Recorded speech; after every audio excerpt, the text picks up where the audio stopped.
কল্যাণী ইউনিভার্সিটির আন্ডারে নদিয়া এবং মুর্শিদাবাদ জোনের মধ্যে যে সমস্ত কলেজ রয়েছে প্রত্যেকটা কলেজে তোমরা যারা নিউ সেকেন্ড সেমিস্টারের স্টুডেন্ট রয়েছে NEP BA BSc BCom major, তো তোমাদের সেকেন্ড সেমিস্টারে পরীক্ষার জন্য অনলাইনে যে এক্সামিনেশন ফর্ম ফিল আপ এবং অনলাইন থেকে অ্যাডমিট কার্ড ডাউনলোড করতে হয় তার তার নোটিশ আজ কল্যাণী ইউনিভার্সিটি থেকে পাবলিশ করে দিয়েছে। তো কত তারিখ থেকে কত তারিখ পর্যন্ত তোমরা এই এক্সামিনেশন ফর্ম ফিল আপ এবং অ্যাডমিট কার্ড ডাউনলোড করতে পারবে সেটা আজকের এই ভিডিওতে আমি তোমাদেরকে বলে দেবো। এবং মাইনর আর এমডিসি সাবজেক্ট তোমরা যদি চেঞ্জ করতে চাও সেটা কি করতে পারবে, বিস্তারিত আজকের এই ভিডিওতে বলবো। কাজেই আজকের ভিডিওটা তোমাদের কাছে খুব গুরুত্বপূর্ণ একটা ভিডিও হতে চলেছে, তাই প্রত্যেকেই আজকের ভিডিওটা প্রথম থেকে শেষ পর্যন্ত দেখবে। ভিডিওটি ভালো লাগলে ভিডিওতে অবশ্যই একটি লাইক করে দেবে। ওকে, তাহলে চলো ভিডিওর মেন বিষয়ে আসা যাক। তো দেখো স্ক্রিনের উপর তোমরা প্রত্যেকেই অফিসিয়াল নোটিশটা দেখতে পাচ্ছ। তো এই নোটিশে দেখো বলা আছে যে তোমাদের সেকেন্ড সেমিস্টারের এক্সামিনেশন ফর্ম ফিল আপ করার জন্য অনলাইনে পোর্টালটি ওপেন করা হবে 9/9/2024, ঠিক আছে, অর্থাৎ সেপ্টেম্বরের 9 তারিখে তোমাদের ফর্ম ফিল আপ করার পোর্টালটিকে ওপেন করে দেওয়া হবে।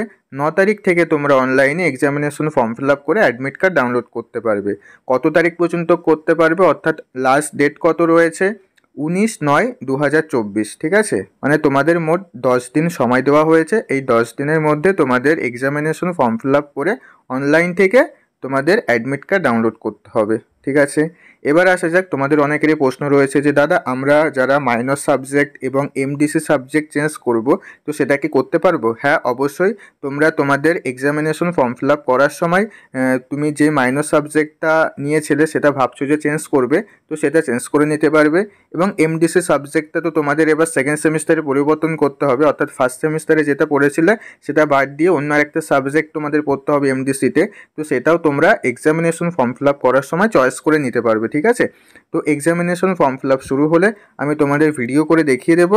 তো সেই ভিডিওটা দেখে তোমরা প্রত্যেকেই নিজেদের মোবাইলটা দিয়ে খুব সহজেই তোমাদের এই এক্সামিনেশন ফর্ম ফিল আপ করে নিতে পারবে। ওকে, তাই তোমরা যারা এখনও পর্যন্ত আমাদের এই চ্যানেলটাকে সাবস্ক্রাইব করোনি প্রত্যেকেই আমাদের এই চ্যানেলটাকে সাবস্ক্রাইব করে রেখে দাও, যাতে সেই ভিডিও আপলোড হলে ফার্স্ট নোটিফিকেশন তোমাদের কাছে পৌঁছে যায় এবং তোমরা সেই ভিডিওটা দেখে তোমাদের এক্সামিনেশন ফর্ম ফিল আপ করে অনলাইন থেকে অ্যাডমিট কার্ডটা বের করে নিতে পারো। ওকে, তো এই ছিল আজকের ভিডিওর ইনফরমেশনটা যদি তোমাদের ভালো লেগে থাকে ভিডিওটা অবশ্যই একটি লাইক করে দিও। ওকে।